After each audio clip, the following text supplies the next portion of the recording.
Hello दोस्तों, नमस्कार। मैं रामराज भंडारी आप सभी लोगों का एक बार से फिर से स्वागत करता हूं आप लोगों के अपने यूट्यूब चैनल लक्ष्य 360 डिग्री पे। हम लोगों की जो एनसीईआरटी क्लास की सीरीज शुरू हो रखी है, इसमें हम क्लास 7 के जो एनसीईआरटी है इसके भूगोल का अध्ययन कर रहे हैं सारांश रूप में। आज जो है लेक्चर 4 है। लेक्चर 4 तो नहीं है, लेक्चर 5 है ये। टॉपिक जो है ये एनसीईआरटी के हिसाब से पांचवें टॉपिक है, ये पांचवा है ये जो एनसीईआरटी में टॉपिक है वो पांचवा है। तो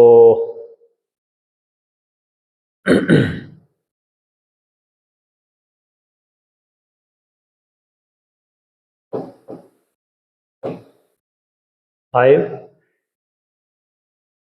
इसमें हमने एनसीईआरटी में 6 से 8 तक की इतिहास की एनसीईआरटी कंप्लीट है।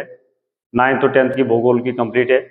कक्षा 6 की हमने कंप्लीट कर दिया। 6 में जो है 7 में 2 टॉपिक हमने कर रखे हैं कंप्लीट, और 2 टॉपिक तीसरा और चौथा जो है छूट रखा है।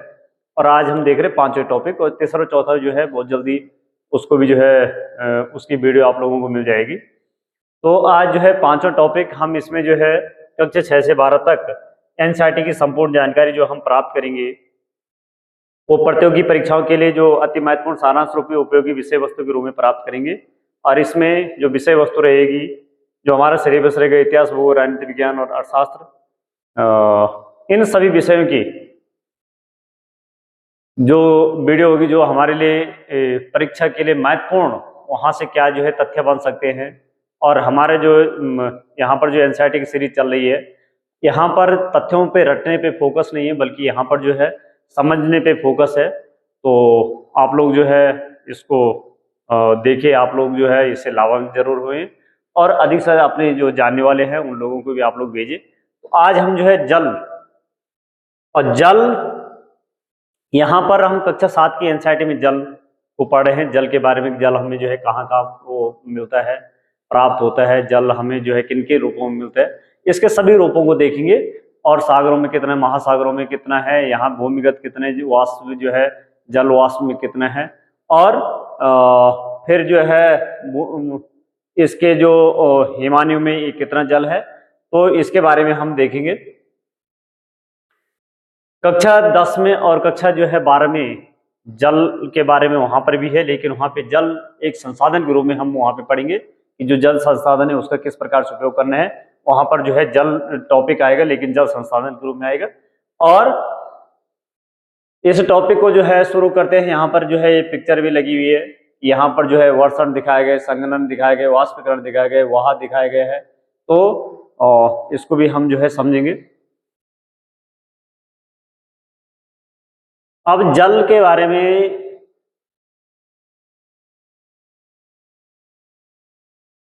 अध्ययन करते हैं कि जल क्या है।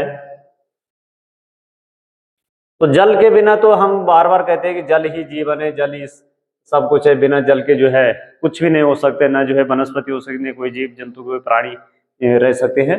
तो ये जल का पूरा, ये जल जो चक्र है, जल चक्र कैसे होता है, सूर्य के ताप के कारण जल वाष्पित हो जाता है। तो जल जो है, जितना हमारे जो जल है, सूर्य जितना ज्यादा चमकेगा, जितना ज्यादा जो है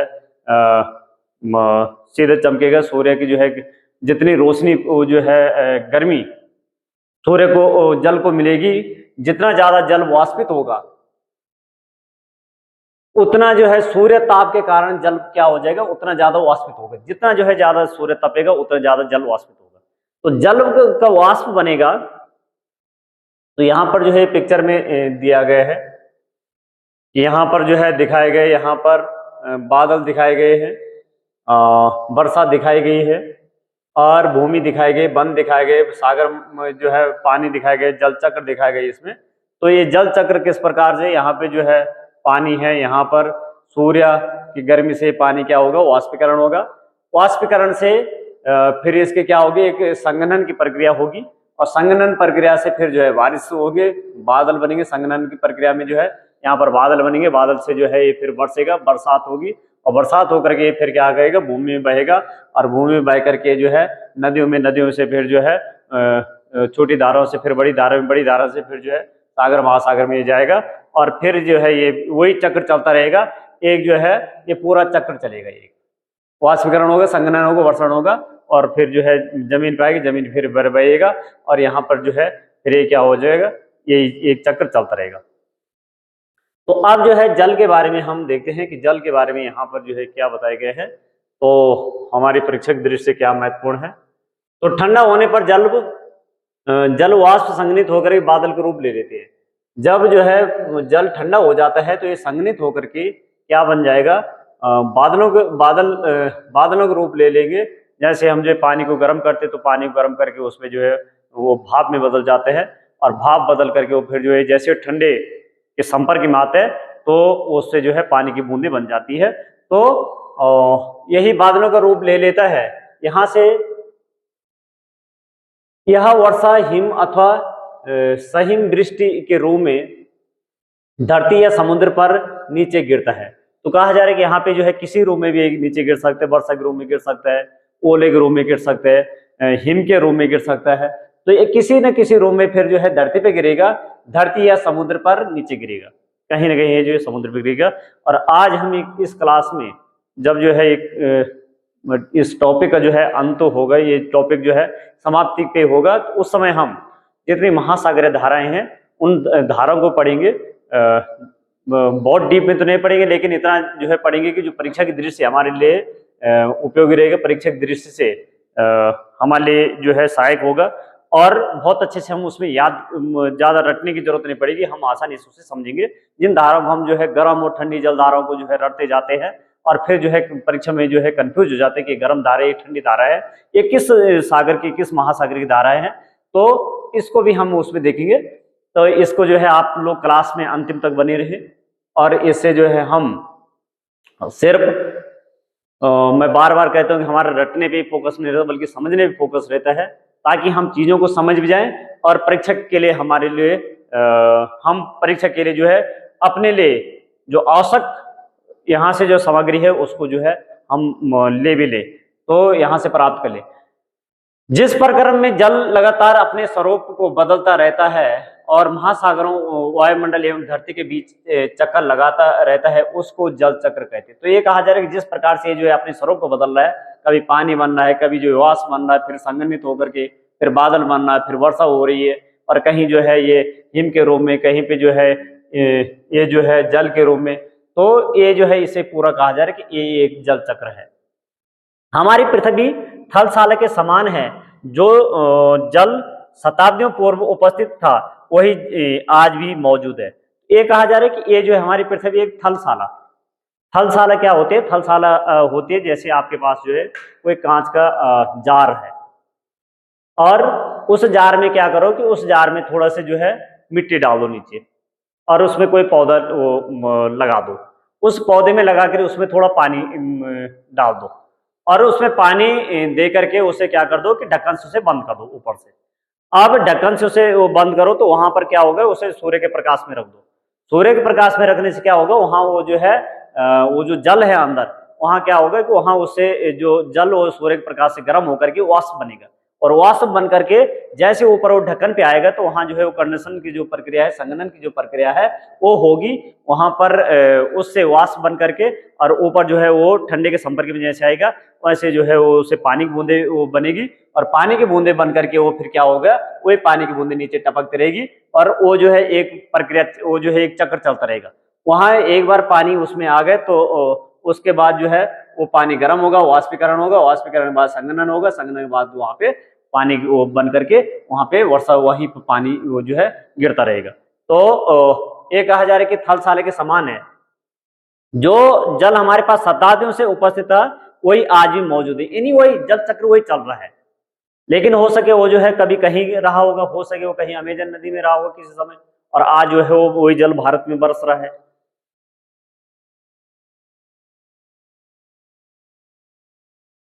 अब है जल की जो है वितरण को हम देखते हैं। यहाँ पे जल का वितरण हमारे पास किस प्रकार से है।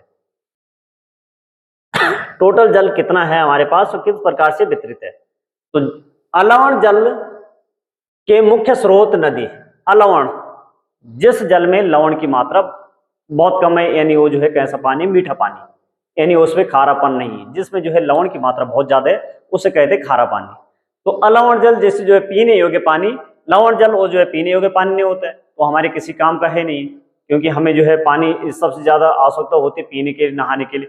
तो ये हमारे लिए, तो हम कह रहे हैं कि जो अलवण जल है, तो अलवण जल जो होंगे, जो उसके स्रोत होंगे, ये कहा जा रहा है कि नदी है, ताल है, सोते हुए हिमनद। सोते हुए हिमनद मतलब जो हिमनद है, हिमनद मतलब जो है ग्लेशियर है, तो ग्लेशियर में जो है इस प्रकार का जल है, स्वच्छ और साफ जल, यहां पर अलवण जल। और महासागरों और समुद्रों का जल जो है ये लवणीय होता है, इसमें लवण की मात्रा होती है।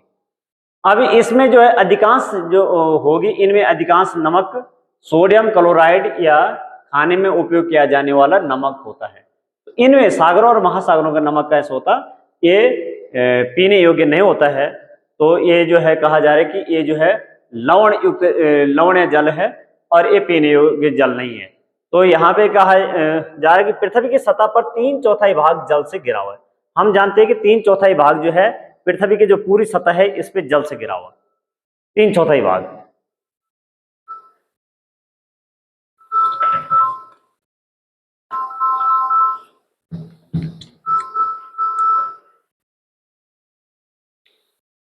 तो पृथ्वी की सतह का 3/4 भाग हमें पता है कि जो है टोटल है, यदि हम देखें तो 71% जो है जल है और 29% जो है भूमि का भाग है, भूभाग है। तो यहां पर कहा जा रहा है कि इतना तो जो है जल है, जल ही जल, जल तो बहुत ज्यादा है। लेकिन जब बहुत ज्यादा जल है तो हमें जो है जल की जो समस्या, ये क्यों है जल की समस्या, तो जल से ढका हुआ है। अब यहाँ पे हम देखेंगे जल जो है जब इतना है, तो ये जो जल है ये सबसे ज्यादा जल है हमारे पास महासागरों में, 97.3% जल हमारे पास महासागरों में, इतना जल तो हमारे पास महासागरों में है। उसके बाद तो महासागरों का जल हमने देख लिया कि किस प्रकार के लवणीय जल है, ये हमारे पास किसी काम का नहीं है। फिर यहाँ पे देख रहे हैं कि बर्फ छत्रक में यानी हिमालयों में जो है जल है, ये है 0.20%, यानी 2% जल हमारे पास कहाँ पे, ग्लेशियरों में है। तो ये भी जो है लगभग हमारे लिए जो है पीने का कोई मतलब नहीं, क्योंकि ग्लेशियरों में है। अब 97.2 जो है 99.3%, तो 99% जल तो हमारे पास जो है इन्हीं में है, जो हमारे है नहीं, काम का नहीं है। अब हमारे पास बचा है 1% से भी कम, यानी 0.70%। तो 1% ही मान के चलो कि 1% जल हमारे पास जो है टोटल है, जो पीने योग्य जो है जल है, जो अलवणीय जल है। तो इसमें भी हम देखते हैं कि इसमें जो अलवणीय जल है ये 1%, ये कहाँ कहाँ पे है। तो इसको देखने पे यहां से हमें पता लगेगा कि अलवणीय जल जो हमारे पास है ये है भूमिगत जल 0.68%, इतना तो भूमिगत जल है। उसके बाद जो है झीलों और अलवण जल, झीलों का अलवण जल, यानी जो झीलों में है अलवण जल, कुछ झीलों में तो लवणीय जल है, कुछ में अलवणीय जल है। और जल स्थलीय समुद्र एवं ये है हमारे पास 0.009%। उसके बाद जो है स्थलीय समुद्र एवं नमकीन झीलें, तो स्थलीय समुद्र एवं नमकीन झीलें ये तो हमारे पास फिर भी, ये तो किसी का हमारे काम का नहीं है, लेकिन फिर भी हमें देखना पड़ेगा कि ये भी इतना ही है, 0.009%। उसके बाद जो है वायुमंडल में भी जल है, लेकिन ये भी हमारे काम का नहीं है, क्योंकि ये वायुमंडल में है, चलो उसके वर्षा इत्यादि के लिए वो काम है, पर ये वायुमंडल में है तो ये भी जो है 0.0019%, ये इतना है। और नदियों में जो जल है वो है 0.001%। अब नदियों से यदि आप देखेंगे, यदि कभी पूछा जाए कि नदियों में जो है जल ज्यादा है या वायुमंडल में ज्यादा है, तो वायुमंडल में जल ज्यादा है और नदियों में उससे कम है जल। और अब ये जल हमारे पास पीने योग्य है, क्योंकि ये जो है ताजे पानी की जो है नदियां हैं, नदियों में जो है ताजा पानी रहता है, तो ये लवण का कोई मतलब नहीं है। और वायुमंडल का जल हमारे पास, अब हमारे पास जल बच गए बहुत सीमित। एक जो है ये झीलों का अलवणीय जल बच गए, भूमिगत जल का भी हम उपयोग करते हैं, तो आज के टाइम पे जो है इसका भी उपयोग करते हैं। तो भूमिगत जल का जो है जब हम जल संसाधन पढ़ेंगे तो वहां पर हम देखेंगे कि जो है जल संसाधन का हमें किस ढंग से उपयोग करना है। लेकिन हमारे पास जो है जल हमारे पास बहुत कम मात्रा में है, इसलिए बार बार यही बात होती है कि जल का जो है हमें क्या करें, हमें जो है जल का जो है सदुपयोग करना चाहिए, दुरुपयोग नहीं करना चाहिए। ज्यादा जो है जल को जो है नहीं बहाना चाहिए, ज्यादा जो है जल का जो नल का है उसको जो है खुला नहीं रखना चाहिए, बूंद बूंद का हमें ध्यान रखना चाहिए। तो हमारे पास जल बहुत कम है, तो ये भी क्रम आ सकता है कि किस में कितना जल है। एक क्रम आ सकता है कि किस में जो है अधिक से कम के तरफ, या सबसे ज्यादा जल किस में है, या सबसे कम जल किस में है। तो नदियों में जो है नदियों से ज्यादा जल वायुमंडल में है, और हम सोचेंगे वायुमंडल में जल कम है। इससे जो है नदियों से ज्यादा जल जो है झीलों का अलवणीय जल है, यहाँ पे इससे ज्यादा जल, नदियों से ज्यादा जल जो है यहाँ पर भूमिगत जल है, नदियों में बहुत कम जल है। अब यहाँ पे हम थोड़ा सा देखते हैं कि जो लवणता है, तो लवणता को हम कैसे मापते हैं।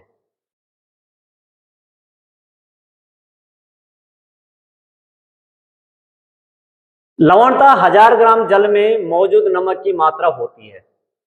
जब लवणता को हम मापते हैं तो 1000 ग्राम जल में, 1000 ग्राम जल में लवणता कितनी है, यानी 1 किलोग्राम जल में जो है लवणता कितनी है, इस हिसाब से मापा जाता है।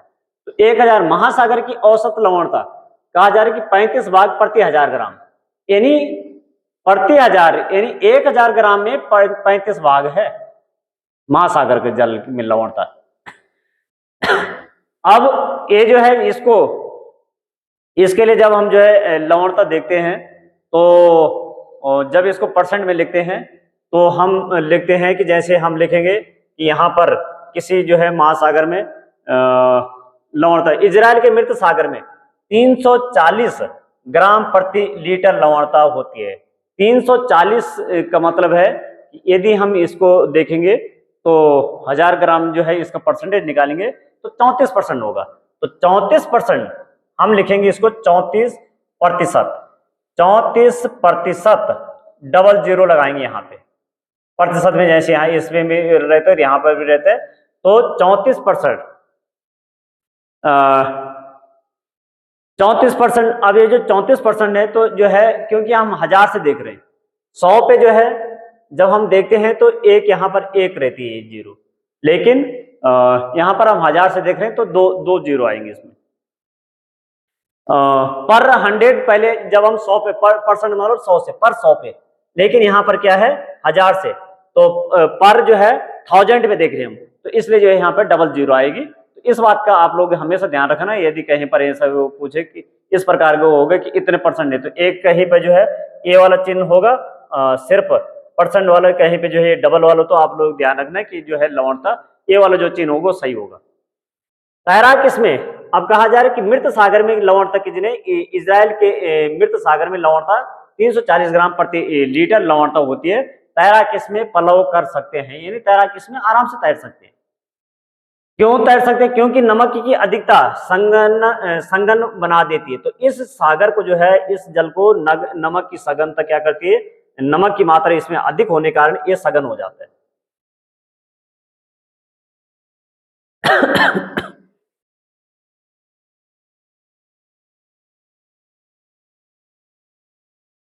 तो क्या हो जाएगा यहाँ पर कि नमक का जो है यहाँ पे जो पानी का जो यहाँ पे घनत्व है, नमक के अधिक होने से पानी के घनत्व यहाँ पे ज्यादा हो जाएगा, और उसके ऊपर हम जो है ये सघन हो जाएगा, इसके ऊपर हम आराम से तैर सकते हैं, और यहाँ पर जो है तैरना आसान हो जाएगा।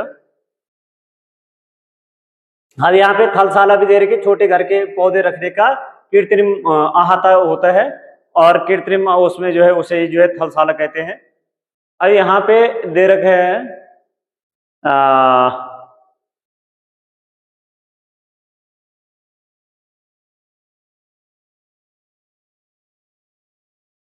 कुछ झीलें और नदियां दे रखी है।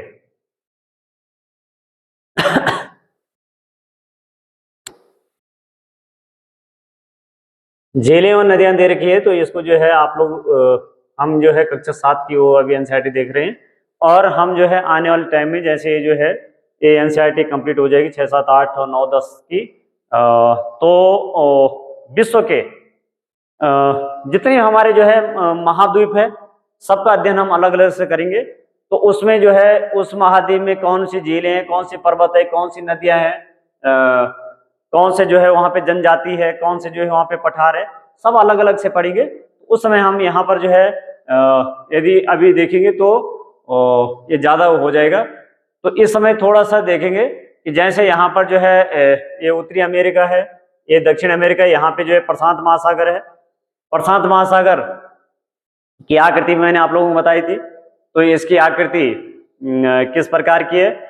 इसकी आकृति जो है सर्कल बनाती है, एक गोलाकार आकृति है। यहाँ पे जो है अटलांटिक महासागर है, तो इसकी आकृति एस आकार की, अंग्रेजी की एस अक्षर जैसी है। और यहाँ पे जो है हिंद महासागर है, तो इसकी आकृति डेल्टा जैसी है। और इसकी आकृति कैसी है? ऐसी जो है बनती है, ऐसे सर्कल जैसी बनती है। तो यहाँ पर फिर महाद्वीप देखेंगे। यहाँ पर उत्तरी अमेरिका, दक्षिण अमेरिका। तो दक्षिण अमेरिका में यहाँ पे जो है अमेजन नदी यहाँ पे दिखाई गई है। तो अमेजन नदी, जो अमेजन नदी है ब्राजील में है। और ब्राजील, ध्यान रखना आप लोग कि दक्षिण अमेरिका का, जो दक्षिण अमेरिका महाद्वीप है, यहाँ का जो है ब्राजील सबसे बड़ा देश, यहाँ का जो है सबसे बड़ा देश ब्राजील है। तो यहाँ पे जो है अमेजन नदी है। यहाँ पे कैरिबियन सागर यहाँ पर है, तो कैरिबियन सागर यहाँ पे है। और यहाँ पे मैक्सिको की खाड़ी है। यहाँ पे जो है उत्तरी अमेरिका में यहाँ पे साल्ट लेक है। यहाँ पर जो है जो एक संक्रा मार्ग है जो उत्तरी अमेरिका और दक्षिण अमेरिका को जोड़ रहा है। तो यहाँ पर पैनामा जो है जल संधि भी है। और यहाँ पर जो है क्या करें, यहाँ पे पनामा नहर भी है, और यहाँ पे पनामा सिटी भी है, जो है अटलांटिक महासागर और प्रशांत महासागर को आपस में जोड़ रहा है। और यहाँ पे जो है जो उत्तरी अमेरिका है, उत्तरी अमेरिका में ग्रेट झीलें यहीं पे है। यहाँ पे सुपीरियर झील है, ह्यूरन झील है, यहाँ पे साल्ट लेक भी है, और ग्रेट सेलेब झील, ग्रेट बियर झील है, तो मिशिगन झील है, तो यह मिसिसिपी नदी भी है यहाँ पे। तो ये जो है आप लोग थोड़ा ध्यान रखना। अफ्रीका में नाइजर नदी है, कांगो नदी है। कांगो नदी जो कांगो नदी है, कांगो नदी क्या करती है, जो विषुवत रेखा है, भूमध्य रेखा, तो कांगो नदी या जयरन नदी से कहते हैं। तो कांगो नदी इसको जो है 2 बार काटती है। एक बार जो है कांगो नदी यूं जाती है, फिर जो है यूं आती है। तो यूं जाती है, यूं जो है ऐसे। तो ये जो है ये 2 बार काटते हैं। तो कौन सी जो है नदी विषुवत रेखा को 2 बार काटती है? और ऐसे जो है भारत में पूछे जाते हैं कौन सी नदी जो है कर्क रेखा को 2 बार काटती है? तो माही नदी कर्क रेखा को 2 बार काटती है। अफ्रीका में यहाँ पे जो है नील नदी है। यहाँ पे जो है नील नदी, यहाँ पे 2 नदियां हैं, एक व्हाइट नील, एक ब्लू नील, ब्लू नदी। और जो है ये जो है दोनों मिल करके फिर नील नदी बनती है। तो ये अपना पानी जो है विक्टोरिया झील में गिराती है। उसके बाद जो है ये जो है लास्ट में भूमध्य सागर में अपना जल गिराती है। यहाँ पे लाल सागर दिखाए गए हैं। यहाँ पर ये अरब सागर है, आदान की खाड़ी यहाँ पे, ये लाल सागर है। यहाँ पे जो है भूमध्य सागर और लाल सागर को जोड़ने वाली स्वेज नहर यहीं पे है। यहीं पे दक्षिण अफ्रीका में ऑरेंज नदी भी यहीं पे है। और फिर जो है यहाँ पर भूमध्य सागर यहाँ पर जो ये आपका यूरोप और अफ्रीका के बीच में यहाँ पर भूमध्य सागर है। यहीं पे जो है काला सागर भी है, फिर कैप्शन सागर भी यहीं पे है। उसके बाद जो है हांगो नदी, ये चीन की है, चीन में है। ब्रह्मपुत्र नदी भारत में भी बहती है। और ब्रह्मपुत्र नदी जो है तिब्बत वाले क्षेत्र से निकलती है। ये जब नदी वाला जो है हम देखेंगे उसमें जो है नदियों को अच्छे से देखेंगे। भारत में जो है भारत के उत्तरी मैदान में ये गंगा की नदी है। यहाँ पर जो है बंगाल की खाड़ी, फिर यहाँ पे दक्षिणी सागर, पूर्वी चीन सागर, और इधर जो है ऑस्ट्रेलिया में डार्लिंग और मरे डार्लिंग यहाँ पे जो है, मरे नदी भी यहीं पे है और डार्लिंग नदी भी यहीं पे है। तो कुछ जो है यहाँ पर रेगिस्तान भी है, यहाँ पे मरुस्थल भी है अफ्रीका में, जैसे सारा है या नामीबिया है, और सारा मरुस्थल है, नामीबिया मरुस्थल है, बहुत सारे मरुस्थल यहाँ अफ्रीका में है। इसके बाद जो है भारत में भी मरुस्थल, यहाँ पे भारत में कौन सा मरुस्थल है, भारत में जो है थार का मरुस्थल है। ये जो है ज्यादा इसमें इतना देर नहीं रखा, जो इससे संबंधित होगा, क्या इससे संबंधित दे रखे उसको देखेंगे। तो विश्व के प्रमुख नदी झील, समुद्र नदी और झीलें यहाँ पे दे रखी है। अब देखते हैं महासागरीय परिसंचरण, महासागरों का परिसंचरण।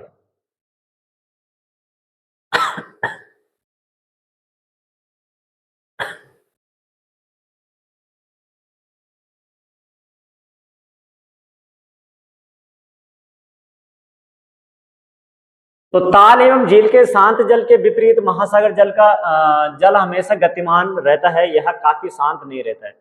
जैसे एक ताल का पानी है, झील का पानी है, वो हमेशा जो है शांत रहता है। जब उस पे जो है हवा की, उसके ऊपर सतह पे तेज हवा चलती है, उससे जो है उस पे कुछ तरंगे उड़ती है, थोड़ा जल मूवमेंट करता है, ऊपर का जल, सतह का जल जो है इधर उधर हो जाता है। लेकिन महासागरों का जल कहा जा रहा है कि महासागरों का जल जो है हमेशा गतिमान रहते हैं, यह कभी शांत नहीं रहता है, हमेशा इसमें गति रहती है। अब गति कैसे रहती है? महासागरों की गतियों को इस प्रकार वर्गीकृत कर सकते हैं, जैसे तरंगे, ज्वार भाटा और धाराएं। तो महासागर में क्या चलती है? तरंगे चलती है, ज्वार भाटा चलती है और धाराएं चलती है। महासागरों के अंदर कुछ धाराएं चलती है। अब यहाँ पे थोड़ा सा देखेंगे कि 22 मार्च को विश्व जल दिवस के रूप में मनाया जाता है, जब जल संरक्षण की विभिन्न विधियों को प्रबलित किया जाता है। तो यहाँ पे ये आप लोगों की डेट ध्यान रखने की 22 मार्च को विश्व जल दिवस मनाते हैं हम। तो 22 मार्च को विश्व जल दिवस के रूप में। अब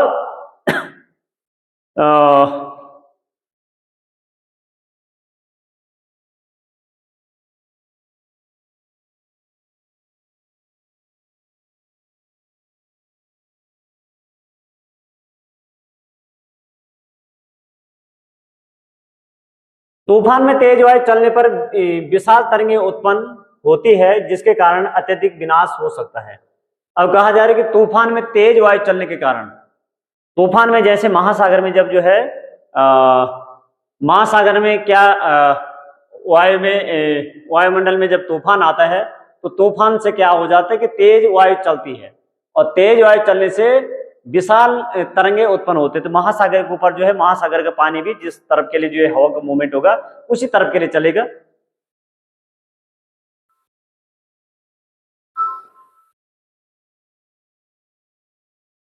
तो जो विशाल तरंगे होते हैं, इनके कारण जो है विनाश होता है। भूकंप, ज्वालामुखी उद्गार या जल के नीचे भूस्खलन के कारण महासागरीय जल अत्यधिक विस्थापित हो जाते हैं।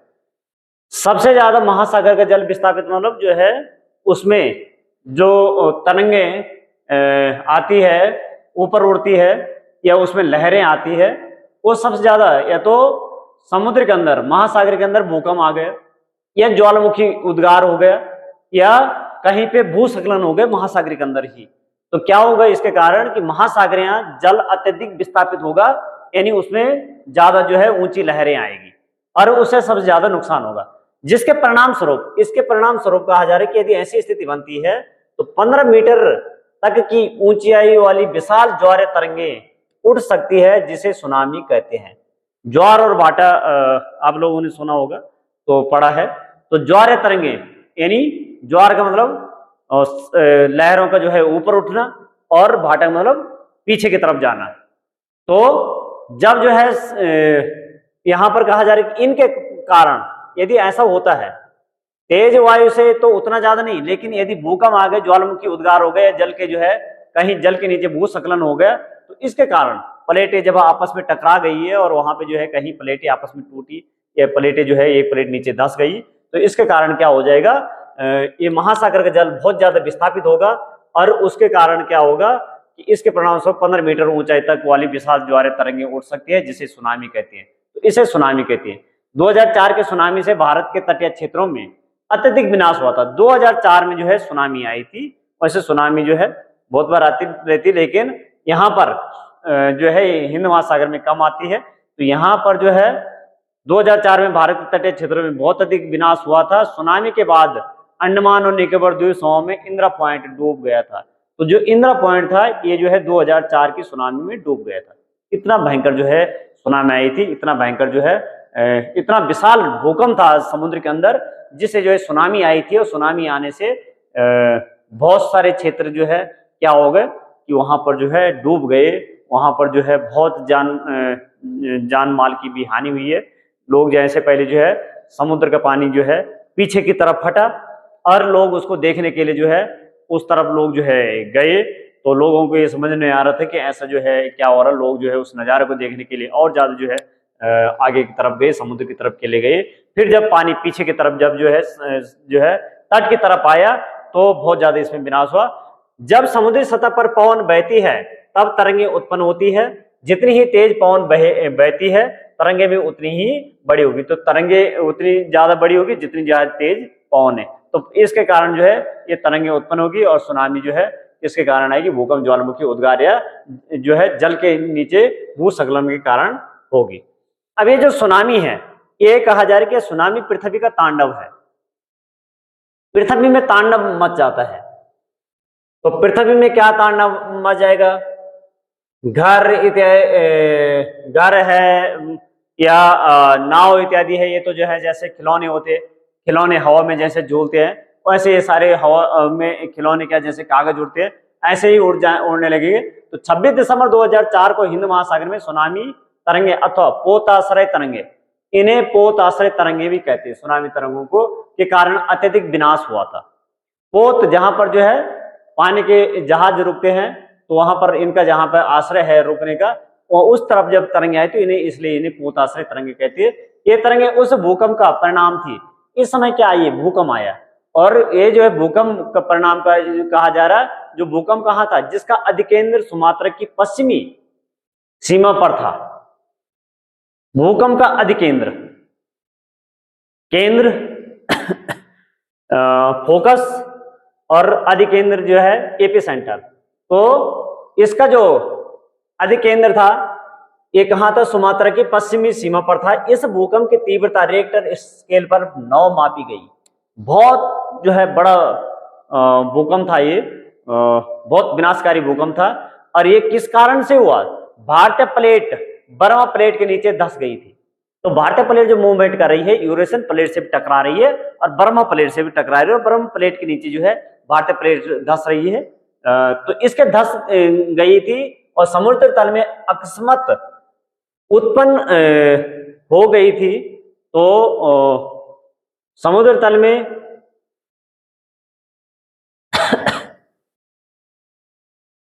अकस्मात गति उत्पन्न हो गए थे। तो समुद्र तल में जो है क्या हो गया था? अचानक से गति उत्पन्न हो गई थी, क्योंकि जो है प्लेट आपस में टकराए और प्लेट जो है भारतीय प्लेट बर्मा प्लेट के नीचे धंस गई।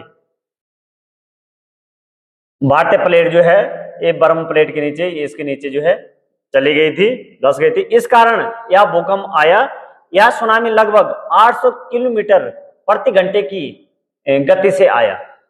इतना तेजी से जो है पानी तट की तरफ आया कि 800 किलोमीटर पर घंटे की गति से। इसके परिणाम स्वरूप हिंद महासागर कुछ द्वीप पूर्णतः डूब गए। कुछ द्वीप तो जो है हमेशा हमेशा के लिए डूब गए।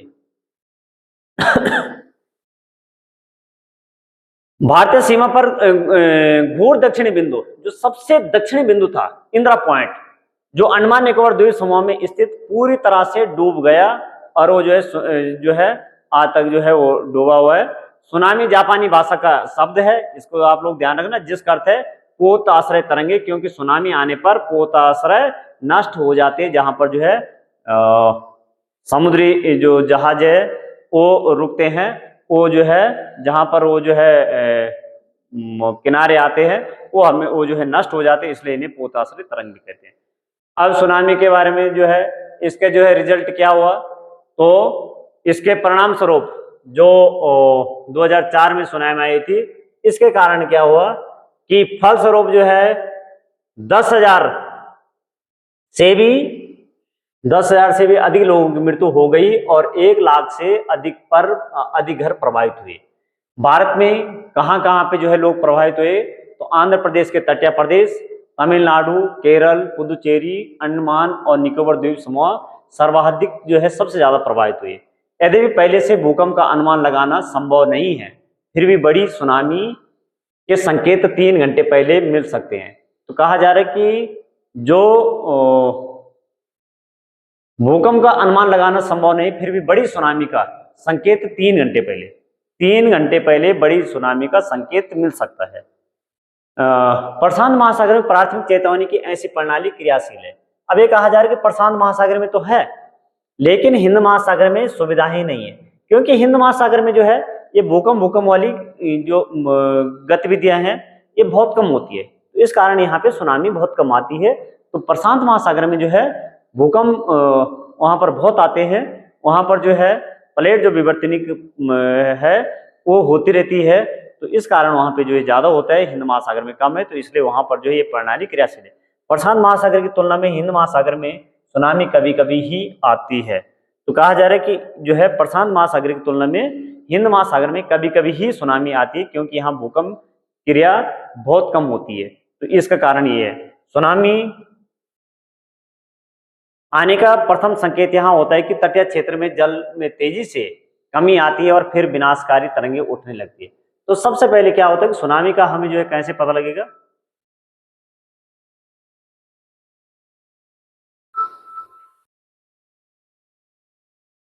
तो सुनामी आने के पहले संकेत क्या होंगे कि जो है सुनामी सबसे पहले क्या होगी कि समुद्र का तट पहले जो है पीछे की तरफ जाएगा, यानी समुद्र के जल में जो है कमी आएगी और तट की तरफ नहीं आएगा, बल्कि जो है समुद्र की तरफ पीछे की तरफ जाएगा, और फिर जो है वो वापस जो है किस तरफ आएगा, तट की तरफ आएगा। तो कहा जा रहा है कि दिन में 2 बार नियम से महासागरीय जल का उठना एवं गिरना ज्वार भाटा कहलाता है। अब हम यहाँ पे देखते हैं ज्वार भाटा, कि ज्वार भाटा क्या है। तो ज्वार भाटा है दिन में 2 बार नियम से महासागरीय जल का उठना एवं गिरना, ज्वार भाटा 2 बार जो है महासागर का जल उठता है और फिर गिरता है, यानी एक बार जो तट की तरफ आता है फिर वापस, तो इसे कहा जाता है ज्वार भाटा। जब सर्वाधिक ऊंचाई तक उठकर जल तट के बड़े हिस्से को डुबो देता है तो उसे ज्वार कहते हैं, और जब जल अपने निम्नतम स्तर तक आ जाता है, तट से पीछे चला जाता है, उसे भाटा कहते हैं। अब एक कैसे होता है, एक आ जा रहा है सूर्य एवं चंद्रमा के शक्तिशाली गुरुत्वाकर्षण बल के कारण पृथ्वी की सतह पर ज्वार भाटे आते हैं। अब ये ज्वार भाटे क्यों आते हैं, सूर्य एवं चंद्रमा के शक्तिशाली गुरुत्वाकर्षण बल के कारण पृथ्वी की सतह पर ज्वार भाटे आते हैं। ज्वार भाटे आने का कारण कहा जा रहा है कि पृथ्वी की जो सतह है इस पे कौन जो है बल लगा रहा है, किनके गुरुत्वाकर्षण बल लग रहे हैं, सूर्य और चंद्रमा का, और इनके बल के कारण पृथ्वी की सतह पर ज्वार भाटे आते हैं, यानी जल का खिंचाव होता है, और जब जो है जल खींचेगा तो फिर जो है जल वापस भी जाएगा। तो जब पृथ्वी का जल चंद्रमा के निकट होता है तो उस समय चंद्रमा के गुरुत्वाकर्षण बल से जल अभिकर्षित होता है, जिसके कारण उच्च ज्वार आती है। अब कहा जा रहा है कि जब पृथ्वी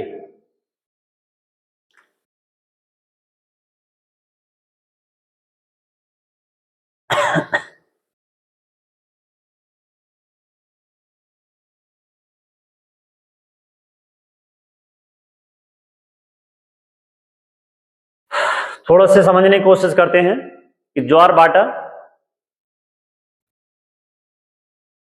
ये पृथ्वी है, पृथ्वी ये सूर्य है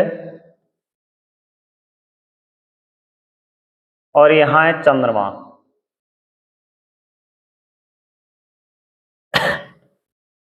अब कहा जा रहा है कि जो है इनके बल से, सूर्य के बल से, चंद्रमा के बल से ज्वार भाटे आते हैं।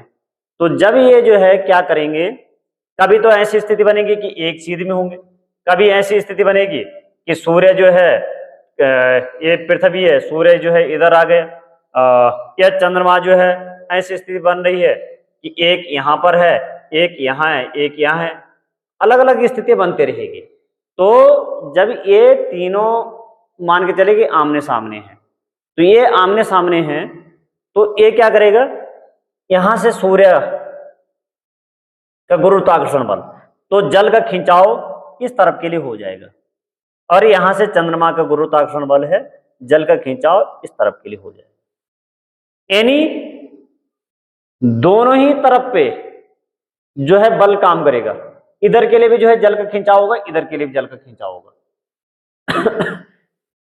दोनों तरफ के लिए जल का खिंचाव होगा, और फिर जो है जल क्या हो जाएगा, तो दिन में ये 2 बार ऐसी स्थिति बनेगी कि अब जो है पृथ्वी क्या करे, सूर्य के चारों तरफ चक्कर लगा रही है, तो 12 घंटे बाद फिर स्थिति ऐसे आ जाएगी कि ये जो है ऐसे आमने सामने आ जाएगा, फिर ये जो है खिंचाव होगा, और फिर जो है उच्च ज्वार आएंगे। यहाँ पे जो है उच्च ज्वार, अभी उच्च ज्वार और निम्न ज्वार जो है हम देखेंगे, लेकिन जो है 2 घंटे जो है 2 बार ज्वार आएंगे। उच्च ज्वार कब आते हैं और निम्न ज्वार कब आते हैं।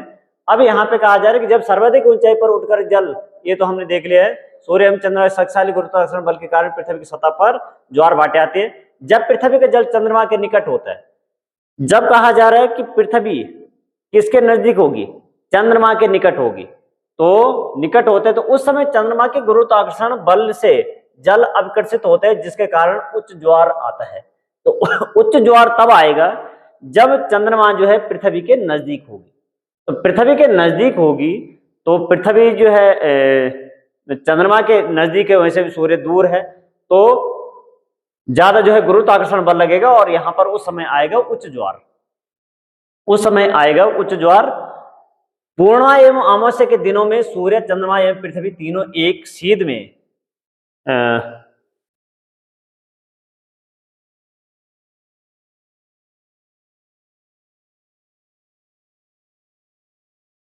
तो पूर्णिमा एवं अमावस्या के दिन जो है सूर्य, चंद्रमा, पृथ्वी तीनों एक सीध में होते हैं, और इस समय सबसे ऊंचे ज्वार उठते हैं। इस ज्वार को वृत्त ज्वार कहते हैं। तो तीनों जो है वो एक सीध में आ जाते हैं, और तीनों जो है एक सीध में आने से क्या हो जाएगा, वृत्त ज्वार होगा। उस समय जो है सबसे ज्यादा, क्योंकि दोनों तरफ से दोनों जो है बल काम करे, दोनों के जो है गुरुत्वाकर्षण बल काम कर रहे हैं, तो एक सीध में आने से क्या हो जाएगा कि उच्च ज्वार आएगा।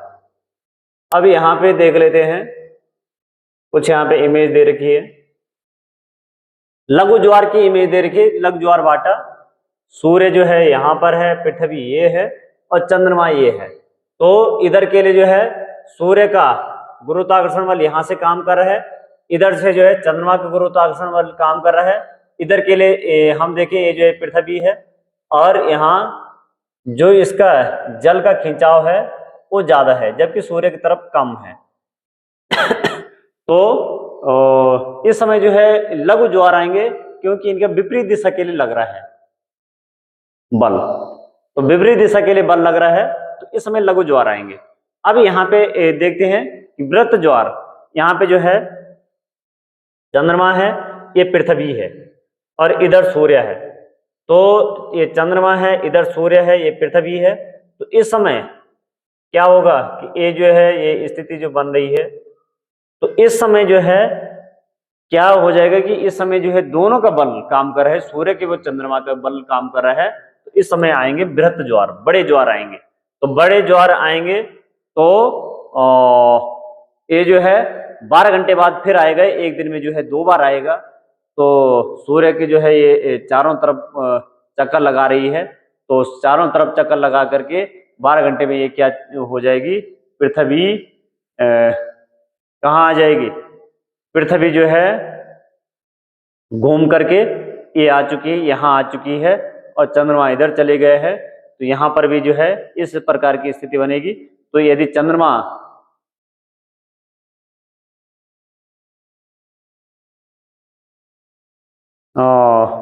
इस तरफ है और जो है सूर्य इस तरफ है, तब भी ये एक ही सीध में है, क्योंकि इसका जो है जल का खिंचाव इधर के लिए हो जाएगा, इसका इधर के लिए हो जाएगा, और यहाँ पर भी जो है चंद्रमा का इधर के लिए हो जाएगा। तो यह समय भी वृत्त ज्वार आएंगे।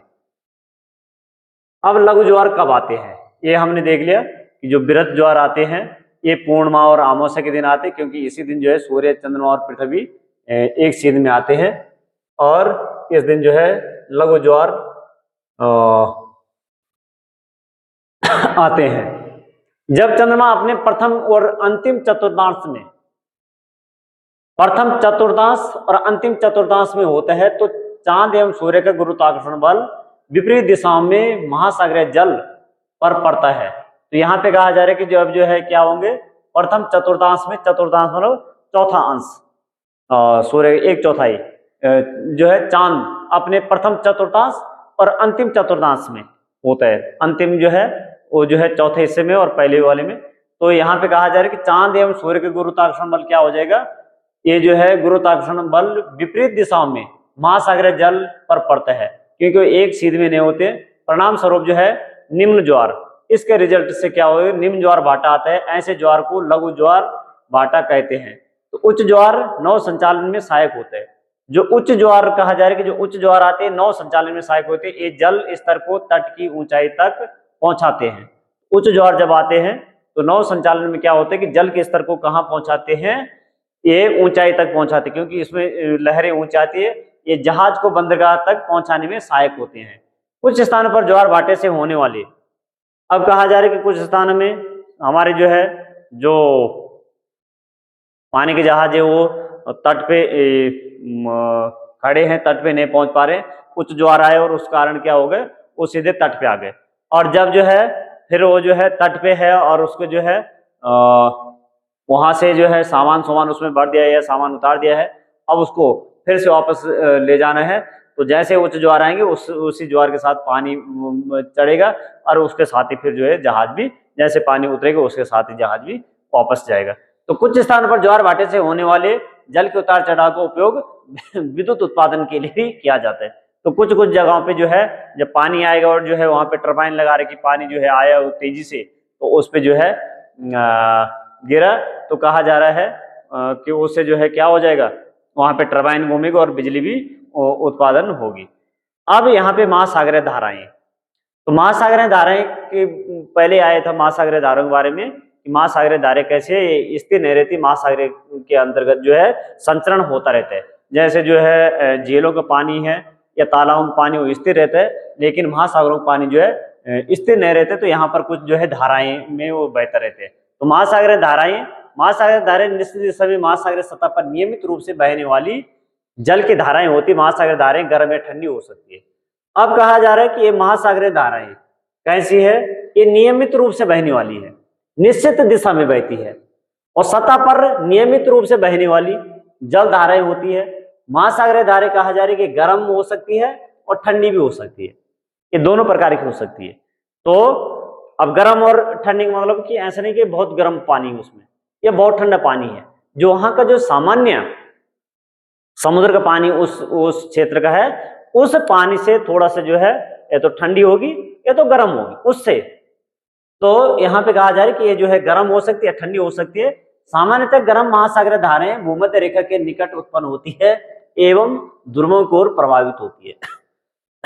अब इसको थोड़ा सा ऐसे पढ़ लेते फिर जो है उसमें समझते हैं। जो मानचित्र है तो यहाँ पे कहा जा रहा है कि सामान्यतः जो गर्म जल धाराएं हैं ये कहाँ पे उत्पन्न होती है, भूमध्य रेखा पे होती है उत्पन्न, भूमध्य रेखा के निकट उत्पन्न होती है एवं ध्रुवों की ओर बहती है।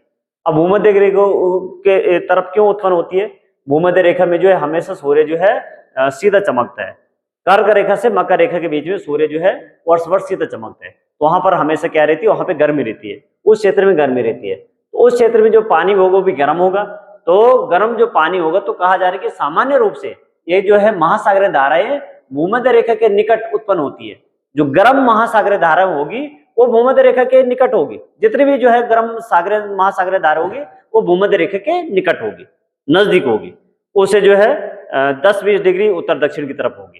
तो भूमध्य रेखा से 10-20 डिग्री उत्तर दक्षिण की तरफ जो सागरीय धाराएं चलेगी वो कैसी होगी, गर्म जल धाराएं होगी। ये भूमध्य रेखा 0 डिग्री वाली, यहां से ये कर्क रेखा है, ये मकर रेखा है, यहीं पे सूर्य जो है वर्ष वर्ष सीधा चमकता है, यहाँ पर सबसे ज्यादा जो है ताप मिलता है, तो यहाँ पर सबसे ज्यादा ताप मिलता है तो यहाँ का जल गर्म रहता है। तो कहा जा रहा है कि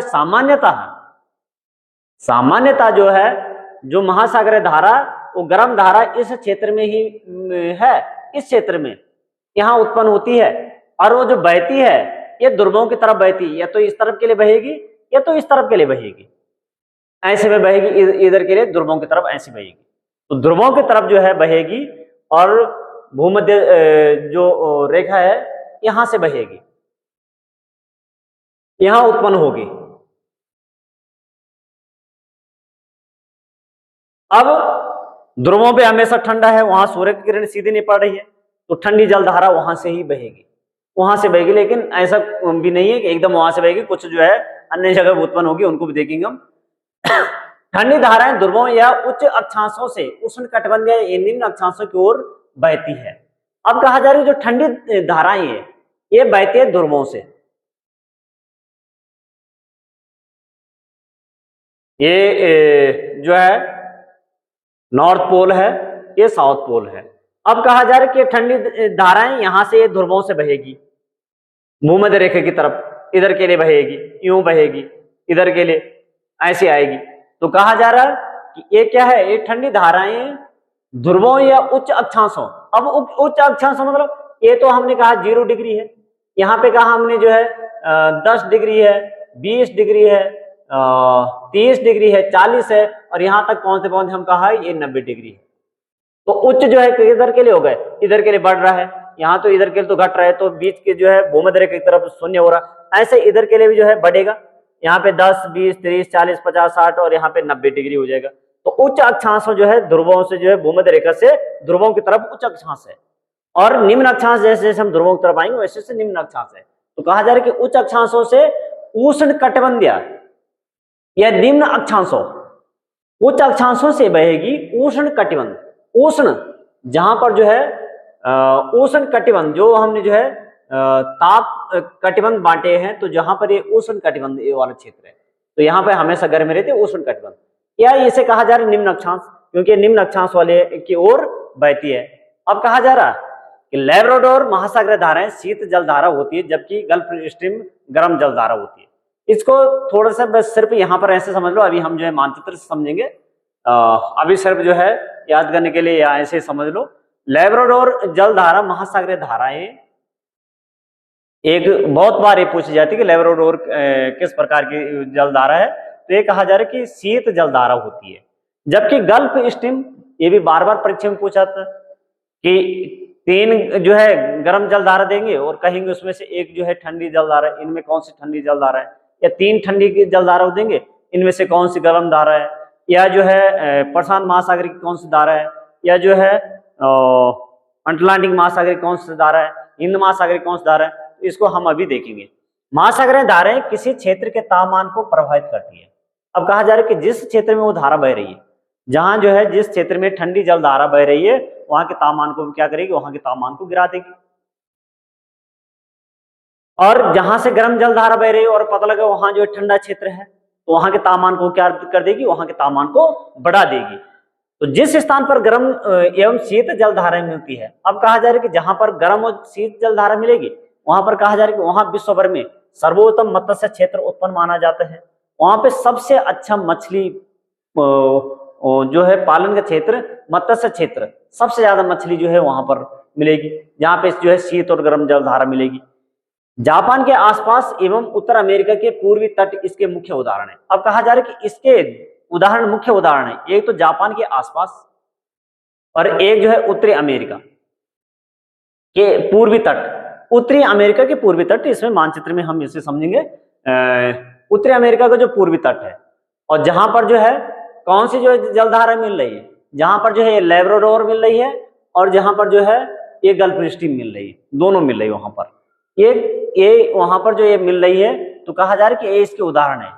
अब आगे देखते हैं, जहां गर्म एवं ठंडी धाराएं मिलती है वहां कुहारा वाला मौसम बनता है। तो जहां पर क्या होगा कि दोनों धारा मिलेगी, वहां पे कुहारा बनेगा, तो कुहारा वाला मौसम बनता है। इसके फलस्वरूप नाव संचालन में बाधा उत्पन्न होती है, वहां पे नाव चलाने में वहां पे क्या होगी, बाधा उत्पन्न होगी। अब ये मानचित्र है, इस मानचित्र से हम इन धाराओं को समझेंगे।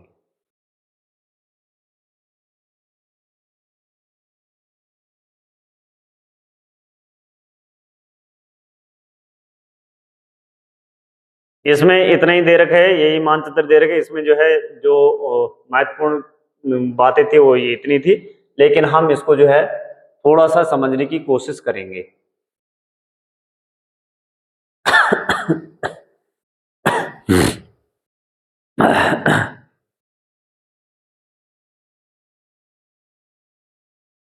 तो सबसे पहले हम यहाँ पे देखेंगे अटलांटिक महासागर की धाराएं। तो अटलांटिक महासागर ये हमने जो है आकृति इसकी देखी है, इसके जो है यस आकार इसकी आकृति है।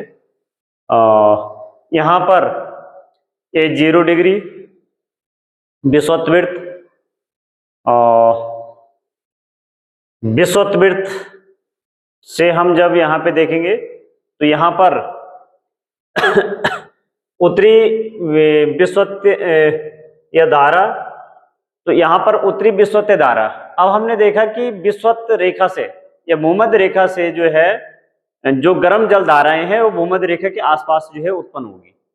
तो भूमध्य रेखा के आसपास उत्पन्न होगी तो यहाँ पर जो है उत्तरी विषुवत धारा है, ये जो है गर्म जल धारा है। अब गर्म जल धारा है तो ये कहां से चलेगी? ये चलेगी इधर अफ्रीका है, ये अफ्रीका है, ये अफ्रीका के तट से चलेगी इधर के लिए, इस तरफ के लिए चलेगी, इधर के लिए चल रही है। और फिर जो है इधर देखते हैं तो उत्तरी विषुवत धारा है यहाँ पर, ठीक यहाँ पर दक्षिण विषुवत धारा भी चलेगी, ये भी गर्म जल धारा होगी। और यहाँ पर चलेगी विपरीत धारा, तो यहाँ पर जो है जब यहाँ से गर्म पानी इधर के लिए आएगा, यहाँ से पानी इधर के लिए आएगा, जो व्यापारिक पवने हैं इनके द्वारा जो है पानी को यहाँ से पवने चल रही, पानी को जो है धक्का दिया गया है, यहाँ से जो है धाराएं इधर के लिए चल रही है। और जो महाद्वीप है, महाद्वीप का जो पूर्वी हिस्सा है ये दक्षिणी अमेरिका यहाँ पर है, तो महाद्वीप का पूरे हिस्से में पानी क्या हो जाएगा? पानी का तल ऊपर उठ जाएगा, उथला हो जाएगा। और यहाँ से क्या चलेगी? एक काउंटर धारा चलेगी वापस, यानी विपरीत विषुवत धारा चलेगी, ये ऐसे चलेगी वापस चलेगी, तो ये भी गर्म जल धारा होगी। अब जब यहाँ से ऐसे चलेगी तो ये धाराएं क्या होगी कि ये जो धाराएं हैं, जो विषुवत धारा है, ये धारा यहाँ से क्या करेगी? यहाँ से जो है ये 2 भागों में बंटेगी। जब यहाँ से चल रही है तो यहाँ से 2 भागों में बंटेगी, एक तो जाएगी यूं, ये यहाँ से जो है दिखाई गई है, और एक जाएगी यूं, यहाँ से जो है ये दक्षिण अमेरिका से इस हिस्से से ये टकरा करके कुछ जो है धाराएं 1-2 हिस्से में बंटेगी, एक ऐसे जाएगी, एक यूं जाएगी।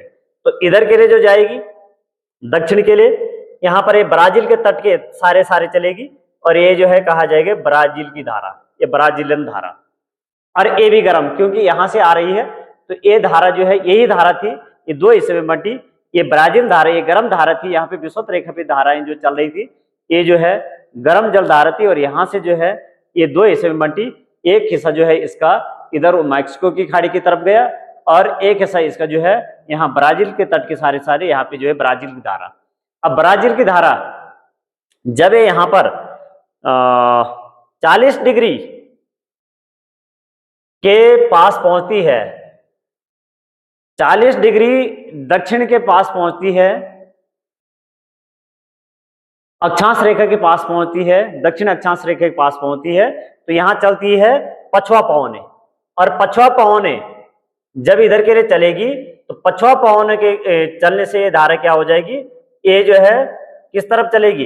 ये चलेगी यहां से पूरब की तरफ, इस तरफ चलेगी। तो इस तरफ यदि जब ये धारा चलेगी तो यहां पर क्या हो जाएगी? यहां पर ये धारा जो है, क्योंकि अब ये 40 डिग्री के आसपास पहुंच चुकी है, तो यहां पर ये धाराएं पछुआ पवनों के कारण यहां पर इसमें परिवर्तन आ जाएगा, और ये धारा हो जाएगी ठंडी जल धारा। और यहीं से ये धारा क्या हो जाएगी कि यहां से फिर जो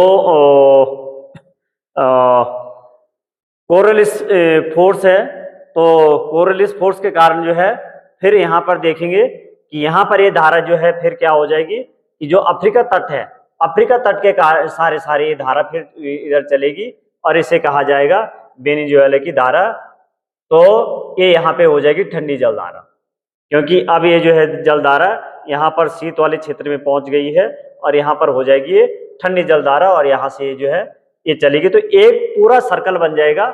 यहाँ से जो है जो विषुवत रेखा धारा थी ये गर्म जलधारा थी, और गर्म जलधारा जो है ये यहाँ से चली ब्राजील के तट से टकराई, ये जो है ब्राजील के सारे तट के सारे चलेगी, यहाँ पे ब्राजील जलधारा वो हो जाएगी, और ब्राजील जलधारा से ये है फिर क्या हो जाएगी, ये 40 डिग्री जो दक्षिण वाला जो है अक्षांश है, तो 40 डिग्री दक्षिण अक्षांश पे ये दक्षिणी अटलांटिक धारा के नाम से जानी जाएगी।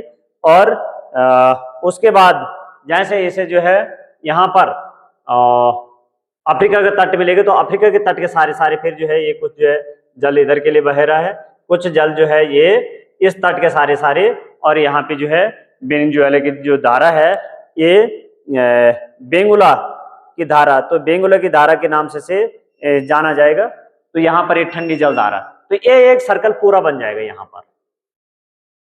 यहाँ पर एक सर्कल पूरा बन जाएगा। तो ये हमने देखा है कि ये जो अटलांटिक महासागर है, तो दक्षिणी अटलांटिक महासागर में की धारा हमने देख ली है। अब यहाँ पर जो धाराएं इधर से बह रही थी ये विषुवत धाराएं, एक गर्म जल धारा थी। यहाँ पर जैसे मैक्सिको की खाड़ी में पहुंची, तो मैक्सिको की खाड़ी में जो है यहाँ पे मैक्सिको की खाड़ी में यहाँ पर ये धारा जानी जाएगी फ्लोरिडा की धारा के नाम से। फ्लोरिडा की ये जो है फ्लोरिडा की धारा के नाम से ये जानी जाएगी, फ्लोरिडा की धारा के नाम से। तो एक अभी गर्म जल धारा है, यही धारा वो बह रही है, फ्लोरिडा की धारा के नाम से वो जानी जाएगी। आगे जब ये बढ़ेगी तो आगे ये जो है गल्फ स्ट्रीम के नाम से जानी जाएगी। यही धारा यही है, गल्फ स्ट्रीम के नाम से जानी जाएगी, और ये जो है धारा है गर्म जल धारा। इसके बाद जो है ये आगे बढ़ेगी, और आगे बढ़ करके उत्तरी अटलांटिक जो है अफवाह के नाम से जानी जाएगी। तो ये यूरोप की तरफ बढ़ेगी आगे, और ये गर्म जल धारा ही है। जो उत्तरी जो है अटलांटिक जो है धारा है, इसके नाम से जानी जाएगी। तो ये जो है ये गर्म जल धारा है। और इसके बाद यहां पर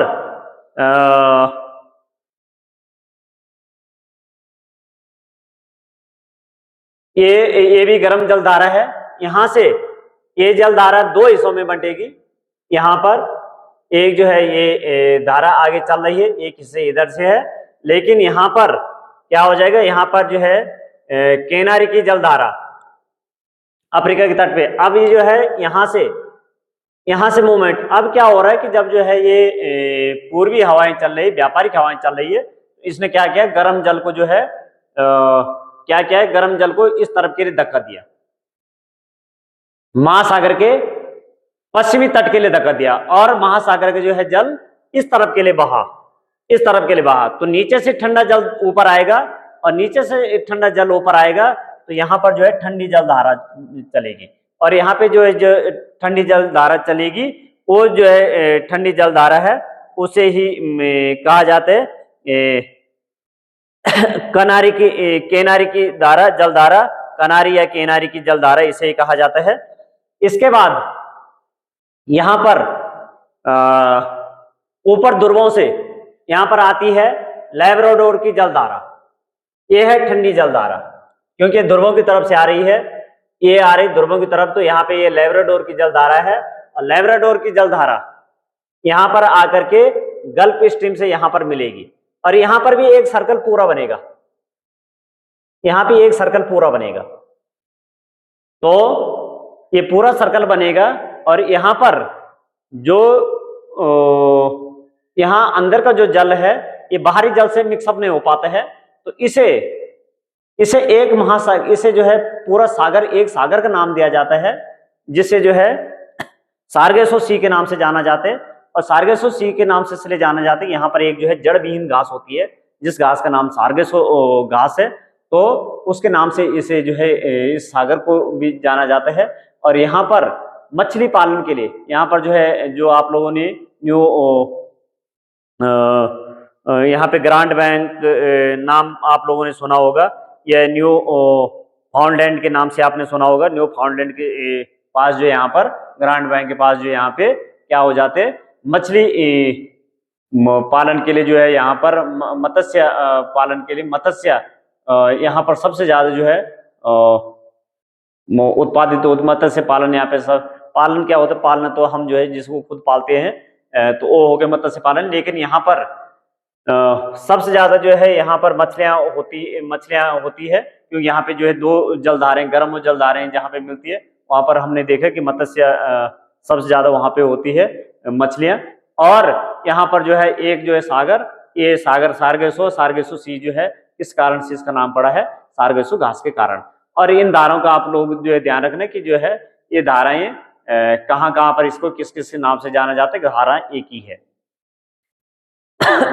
और हम जब जो है ये अलग से चैप्टर के रूप में पढ़ेंगे तो उस समय जो है इसे और अच्छे से जानेंगे, क्योंकि यहाँ पर जो है हम सिर्फ जो है क्लास 7 की एनसीईआरटी पढ़ रहे हैं, इसलिए यहाँ पर यही इसी प्रकार से ऐसी ही स्थिति जो हमारा जो है प्रशांत महासागर है, प्रशांत महासागर में भी सेम ऐसी ही कंडीशन बनेगी। प्रशांत महासागर में भी ऐसी स्थिति बनेगी। तो प्रशांत महासागर में भी यहां पर हम देखेंगे तो प्रशांत महासागर में ये 0 डिग्री है, 0 डिग्री दक्षिणी विषुवत जो है धारा है, विषुवत रेखा धारा है, और यहाँ पे जो है उत्तरी विषुवत रेखा धारा है। ये दोनों जो है किस प्रकार की धारा है, ये है गर्म जल धारा है। और यहाँ पे चलेगी विषुवत विपरीत धारा, यानी प्रति विषुवत धारा। तो यहाँ से प्रति विपरीत धाराएं चलेगी, यानी यहाँ का जल जो है क्या हो जाएगा, उथला हो जाएगा, और ये जल जो है वापस चलने लगेगा। तो ये जो है धाराएं किस प्रकार की हो जाएगी, गर्म जल धाराएं, क्योंकि भूमध्य रेखा के आसपास चल रही है। भूमध्य रेखा से जो है विषुवत रेखा से उत्तरी विषुवत धारा और दक्षिणी विषुवत धारा, तो ये जो है विषुवत रेखा के आसपास चल रही है। ये दोनों धाराएं कैसे होगी, गर्म जल धारा होगी। और प्रति विषुवत धारा जो इसके काउंटर में चलेगी वो भी गर्म जल धारा होगी। तो ये जो है हमने देख लिया है। उसके बाद जो है जो दूसरी जल धारा होगी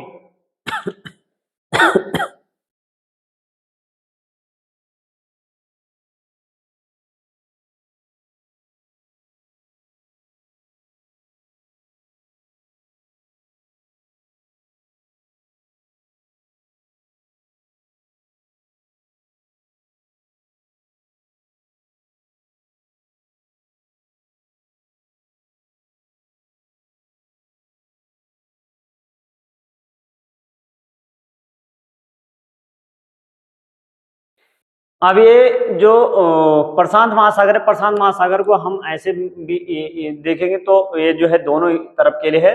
तो यहाँ पर यही जो जल धारा है इसको यहाँ पर जो है क्यूरोसेवा धारा के नाम से वो जाना जाते हैं। तो ये भी किस प्रकार की जल धारा हो जाएगी, गर्म जल धारा हो जाएगी। और उसके बाद जो है इसमें आगे हम देखेंगे तो उत्तरी प्रशांत धारा फिर आगे जाकर के ये जो है क्यूरोसेवा धारा हो जाएगी। फिर जो है उत्तरी प्रशांत धारा यहाँ पे होगी, तो ये भी जो है ये भी गर्म जल धारा होगी। और उसके बाद जो ठंडी जल धारा आ रही है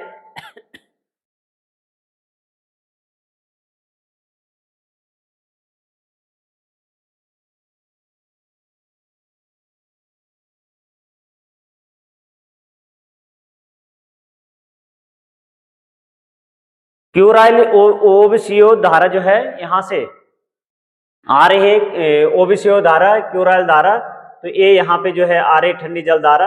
और यहाँ पर भी क्या बनेगी, यहाँ पर भी जो है एक सर्कल पूरा बनेगा। तो ये भी जो है एक पूरा सर्कल बनेगा। और यहाँ पर भी ऐसी सेम कंडीशन बनेगी जैसे यहाँ पे बन रही थी। यहाँ पे भी जो है जो हमने देखा कि जापान के जो है पास एक ऐसी स्थिति बनेगी कि मत्स्य जो है यहाँ पर भी सबसे ज्यादा यहाँ पर होंगे। और यहाँ पे भी ठंडी और गर्म जलधारा, दोनों जलधाराएं आपस में मिलेगी।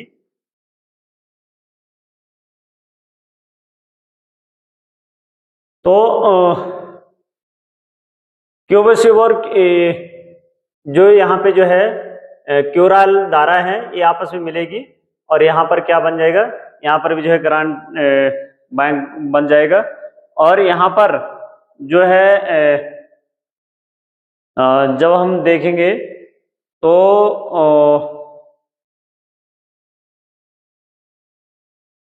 अलास्का उत्तरी प्रशांत धारा, यहाँ पे जो है अलास्का की धारा, अलास्का की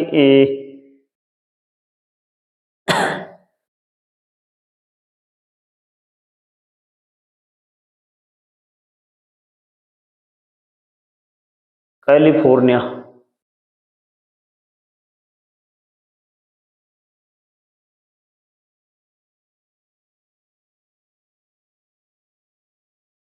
यहाँ से फिर जो है उत्तरी प्रशांत प्रवाह यहाँ पे, और यहाँ पे जो है अलास्का की धारा, यहाँ पे जो है कैलिफोर्निया की धारा। तो यहाँ पर भी यही स्थिति बनेगी कि यहाँ से जो है गर्म जल पश्चिम की तरफ जो है विक्षेपित हो जाएगा, और यहाँ पर जो है ठंडा जल ऊपर आ जाएगा, और यहाँ पे आ जाएगी, यहाँ पे हो जाएगी कैलिफोर्निया की धारा। तो कैलिफोर्निया की धारा ठंडी जल धारा हो जाएगी। यहाँ पर जो है कैलिफोर्निया की धारा, यहाँ पे जो है ठंडी जल धारा हो जाएगी, कैलिफोर्निया की धारा यहाँ पे जो है ठंडी जल धारा हो जाएगी। तो ये प्रशांत महासागर को दरअसल हम जो है इस तरफ, वो दोनों तरफ के लिए वो देख रहे। अब यहाँ पे ये तो हो गया उत्तरी प्रशांत महासागर की, और दक्षिणी प्रशांत महासागर पे भी देखेंगे। तो दक्षिणी प्रशांत महासागर में देखेंगे तो इधर के लिए जो है पश्चिम के लिए इसके जो है देखेंगे, इसके जो है इस तरफ के लिए, तो इस तरफ के लिए यदि यहाँ से देखेंगे तो इधर जो है ऑस्ट्रेलिया आ जाएगा। तो यहाँ से जो ये विषुवतीय धारा है, ये जो है विषुवतीय धारा इधर से ऐसे में चलेगी, और यहाँ जो है ये गर्म जल धारा है। तो गर्म जल धारा यहाँ पर इस वाले हिस्से को यहाँ देखेंगे इधर के लिए, तो इधर बन जाएगी ऑस्ट्रेलिया की धारा। तो ऑस्ट्रेलियाई धारा यहाँ बनेगी, ये गर्म जल धारा हो जाएगी, और यहाँ से जो है फिर ये आगे बढ़ेगी, और आगे बढ़ करके ये पश्चिमी विक्षोभ से, पश्चिम अफवाह से ये फिर जो है ये ठंडी जल धारा में बदल जाएगी, और यहाँ से होमोल्ट या पेरू की जो जल धारा है, यहाँ पे पेरू है, तो पेरू के तट से पेरू के तट के सारे फिर जो है चलेगी, इससे पेरू की धारा या होमोल्ट की जल धारा, तो ये जो है ठंडी जल धारा कहलाएगी। उसके बाद जो है हिंद महासागर की धाराएं देखते हैं। तो हिंद महासागर में जैसे यहाँ पर स्थिति बनती है, हिंद महासागर में सेम ऐसी कंडीशन नहीं बनती है। हिंद महासागर में जो है जो ये विषुवत रेखा है, विषुवत रेखा से उत्तर की तरफ दूसरी स्थिति बनती है, और जो है दक्षिण की तरफ दूसरी स्थिति बनती है। तो उत्तर की तरफ जो है यहाँ पर क्या चलेगी, दक्षिणी पश्चिमी जो है मानसूनी पवनें चलेगी, और 6 महीने जो है यहाँ पर ये पवनें समुद्र से स्थल की तरफ चलते, 6 महीने जो है इस स्थल से समुद्र की तरफ चलते, यहाँ पर जो है दूसरी प्रकार की वो चलेगी। लेकिन यहाँ पर कैसे होगी, विषुवत रेखा के आसपास जो है गर्म जल धाराएं होगी, और यहाँ पर जो है फिर यहाँ पर भी यही कंडीशन चलेगी। यहाँ पर जो है जैसे जो है विषुवत रेखा धारा चल रही गर्म जल धारा, उसके बाद जो है ये विषुवत रेखा गर्म जल धारा, फिर यहाँ पे प्रति विषुवत रेखा जो है जल धारा चलेगी वापस, तो ये भी जो है गर्म जल धारा होगी। और दक्षिणी विषुवत जो है जल धारा होगी, ये जो है दक्षिणी विषुवत जल धारा, ये भी गर्म जल धारा होगी। और उसके जो है आगे जो ये दक्षिणी विषुवत जल धारा है, तो यहाँ जो ये जब ये ऐसे चल रही है, तो यहाँ से यहाँ पर है मेडागास्कर, तो मेडागास्कर से यहाँ से 2 हिस्से में बटेगी। एक हिस्सा जो है यहाँ से इस तरफ के लिए चलेगा, एक हिस्सा एक जो है धारा इधर के लिए चलेगी। तो मेडागास्कर से जब जो है ये धारा इधर के लिए चलेगी, तो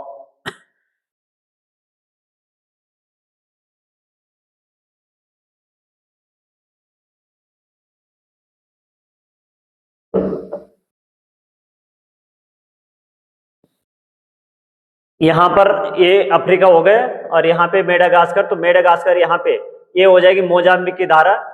और इस तरफ मेडागास्कर के जो है पूर्व की तरफ जो धारा चलेगी, तो ये हो जाएगी पूर्वी मेडागास्कर की धारा। तो पूर्वी मेडागास्कर की धारा और मोजाम्बिक की धारा, तो मोजाम्बिक की धारा और पूर्वी मेडागास्कर की धारा, मोजाम्बिक की धारा और पूर्वी मेडागास्कर की धारा, ये दोनों जो है गर्म धाराएं होगी। यहाँ पर भी पश्चिमी विक्षोभ के जो है प्रभाव में आ जाएगी, और पश्चिमी विक्षोभ के प्रभाव में आने से जो है ये जो है फिर ऐसे जो है पूरब की तरफ चलेगी, क्योंकि यहाँ पछुआ पवन चल रही है, और यहाँ से पश्चिमी विक्षोभ के कारण जो है पश्चिमी ऑस्ट्रेलिया भाग में ये पहुंचेगी, और पश्चिमी जो है ये ऑस्ट्रेलिया की धारा है यहाँ, क्योंकि यहाँ पे ऑस्ट्रेलिया है तो यहाँ पर जो है ये ठंडी जल धारा होगी। तो पश्चिमी जो है ये ऑस्ट्रेलियन जो धारा होगी ये ठंडी जल धारा होगी, और पश्चिमी जो वायु प्रवाह होगी ये भी जो है ठंडी जल धारा होगी। तो इस प्रकार से पश्चिमी जो है वायु प्रवाह हिंद महासागर की ये जो है ठंडी जल धारा होगी, पश्चिमी जो है वायु प्रवाह यानी पछुआ जो है धारा यहाँ पर प्रशांत महासागर ये भी ठंडी जल धारा होगी, और यहाँ पे पश्चिमी जो है पछुआ जो है प्रवाह जो है अटलांटिक महासागर में ये भी ठंडी जल धारा होगी। जितनी भूमध्य रेखा पे धाराएं चल रही ये सब धाराएं गर्म जल धाराएं होगी। और आगे जो है जब हम बड़ी क्लास में देखेंगे तो वहां पर जो है और अच्छे से देखेंगे।